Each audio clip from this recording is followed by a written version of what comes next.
Hello, my name is Potro. Welcome to Winning Chess the Easy Way.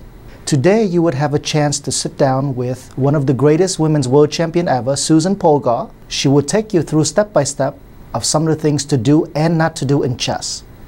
And today's topic is opening traps and pitfalls to avoid. Susan? Thank you, Paul. Hi, welcome all to this segment of Winning Chess the Easy Way. Today we're going to look at some fun short games that are instructional at the same time. Generally speaking, when you follow the basic opening principles, you can avoid getting in trouble. Let me refresh what are these basic opening principles that you need to follow. The first thing you do when you start a game of chess, you put at least one of your center pawns to d4 or e4, or if you're black, d5 or e5 usually. If your opponent allows to put both center d and e pawns in the center, even better. The next thing you do, you get usually your knight out first, then your bishop. The third thing you do, you try to castle and then develop the rest of your pieces. There are also two things you need to remember to avoid. Do not bring your queen out early. That's the last piece you want to move. And another thing, do not move the same piece twice until all your other pieces moved at least once. Of course, you have to understand that there can be and are exceptions to that. For example, if your opponent attacks one of your pieces, of course you're not gonna just continue developing and leave your attacked piece hanging, right? So therefore, you have to adjust your plans according to your opponent's moves. In these short games that we're going to see today, one side will set up traps. At times they are all sound moves and the trap is legitimate, and the other side needs to watch out not to fall in it. Now, today we'll see cases only when the other side does fall in the traps, so that's what this DVD is about. And then we'll learn how to avoid them, how not to fall into the trap. However, I have to tell you that in many of the games, one side in a way gambles, and that's something I not recommend, even though if you're lucky, you may win a quick game, a short game. That's nice. However, if the opponent plays the correct way, you have worsened your position. So therefore, I would like you to watch these games from the sense how not to fall into traps, not necessarily copying to try to win in 8 or 10 or 15 moves. Now, sit back, relax, and enjoy. Have fun.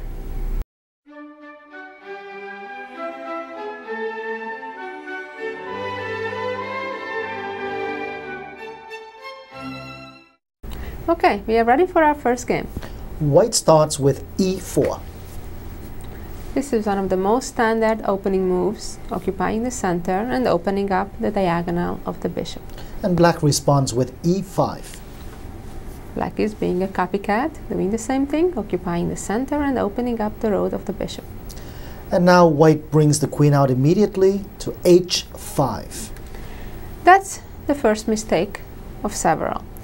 It's better to get the knight out first, the bishop out, and put the king into safety before we get the queen out. The only good thing about getting the queen out early is to attack the pawn in the center. And black responds with knight to c6. Black noticed the threat, protected the pawn, and therefore the queen is silly out there. And white plays bishop to c4. Well, this is the basic moves of the so-called scholar's mate. And now, if black is careless, doesn't notice what white wants to do, which is to checkmate with the queen, then black will be sorry. One common mistake that black does here comes here with the knight to attack the queen, thinking that the queen needs to move away. Yes, the queen will move away, giving checkmate. Still, nothing changed. So that's certainly not the right move. And black defends the checkmate threat with g6. Now, black would have several ways to defend the checkmate threat, but the best is what black played in the game, blocking the threat with g6.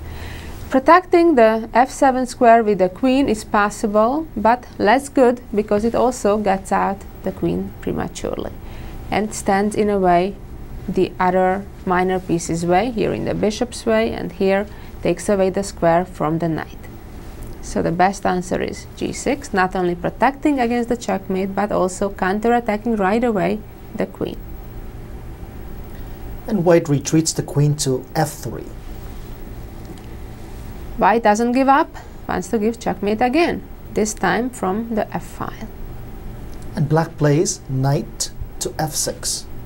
Again, the best way to defend against it. If black was not careful, again, checkmate would come. So this is a good way to protect against it. Of course, the black queen is protecting the knight. And now white moves the queen for the third time to b3. Well, this is getting too much already. So many queen moves. That's already a serious problem. White is persistent in attacking the pawn on f7. Wants to take it with the bishop, but neglects developing the pieces. Again, instead of the queen move, white should get the knight out, getting ready to castle, or maybe play c3, preventing the knight to coming to d4. And now black plays knight to d4. Well, this is an interesting moment. Black could simply protect the pawn by moving the queen out to e7 and have a normal game. However, because white already broke so many rules by getting the queen out early, by moving the same piece more than once, black can punish white. And even though it's by moving a same piece a second time, but it's only after white broke the rules. White plays queen to d3. Queen d3 moves away from the attack of the knight and protects the pawn on e4.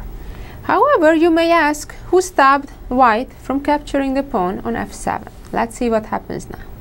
The black king gets out to e7.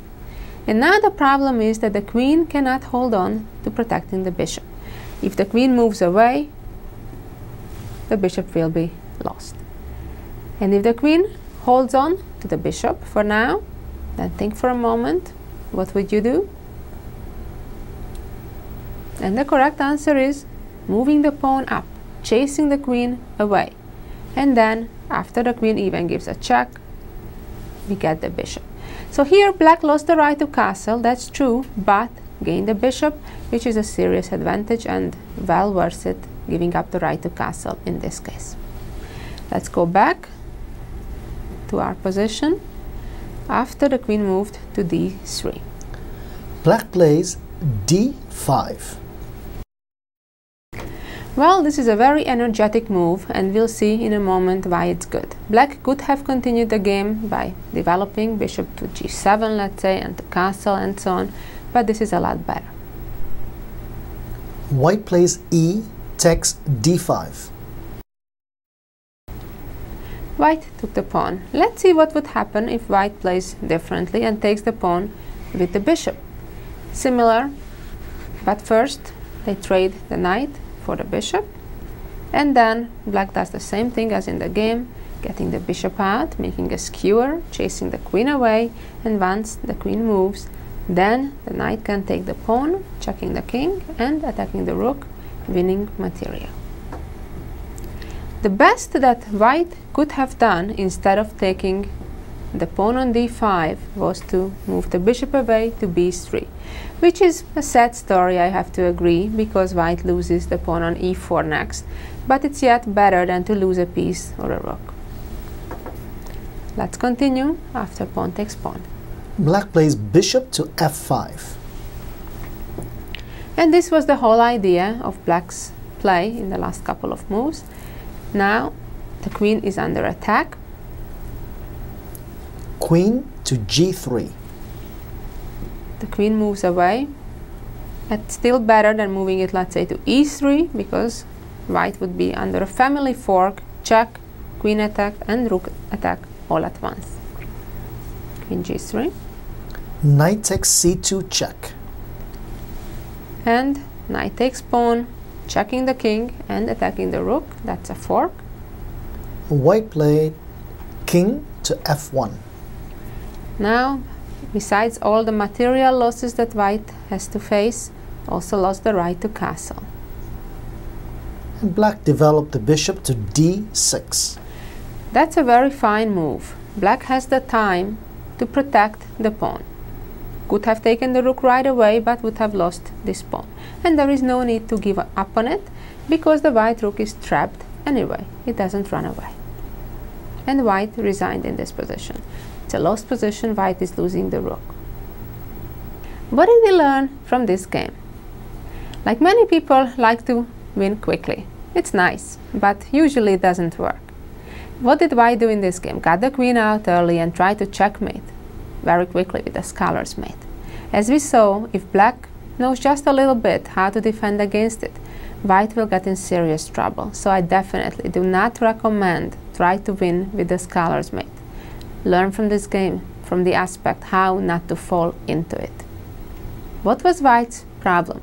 White made 5 moves with the queen.